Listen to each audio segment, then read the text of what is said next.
Mga alaala ni Laura. Sa kabanatang ito, buong damdaming ipinakilala ni Florante ang kanyang iniibig na si Laura. Ang prinsesang pinakamamahal niya at naging tanglaw ng kanyang buhay.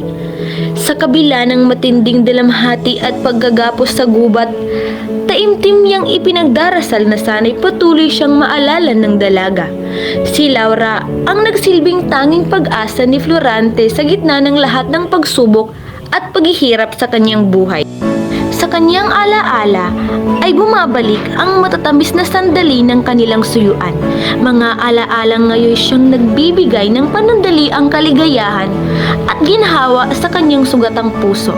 Ang dating mga ngiti, sulyap at pangakong binitawan ni Laura ay patuloy na binabalikan ni Florante bilang sandigan ng kanyang pag-asa.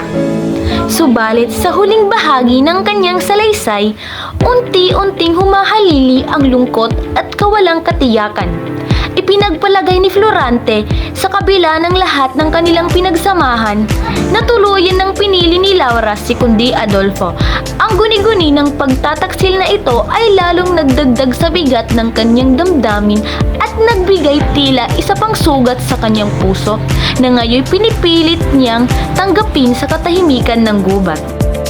Ay di saan ngayon ako'y mangangapit, saan ipupukol ang tinangis-tangis, kung ayaw na ngayon dinggin ng langit ang sigaw ng aking malumbay na boses. Kung siya mong ibig na ako'y magdusa, langit na mataas, aking mababata, isagin mo lamang sa puso ni Laura, ako'y minsang-minsang magpapaalala. At dito sa laot ng dusa't hinagpis, malawak na lubhang aking tinatawid. Gunita ni Laura na abag-ibig, siya ko na lamang ligaya sa dibdib. Munting gunam-gunam na sintakot mutya nang dahil sa aking dakila kong tuwa. Higit na malaking hirap at dalita, parusa ng taong lilot walang awa. Sa pagkagapos ko'y guni-gunihin, malabig ng bangkay ako'y nahihimbing. At tinatangisan ng sulap at giliw, ang pagkabuhay ko'y walang hanggang man din. Kung apuhapin ko ang sariling isip, ang suyuan namin ng pili kong ibig.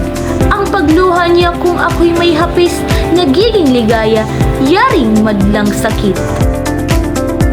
Ngunit sa aba ko sa wing kapalaran, ano pang halaga ng gayong suyuan, kung ang sing-ibig ko'y katahimikan ay humihilig na sa ibang kandungan.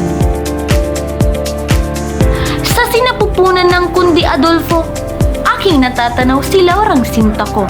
Kamataynahan ang dating bangis mo nang di ko damdamin ang hirap na ito.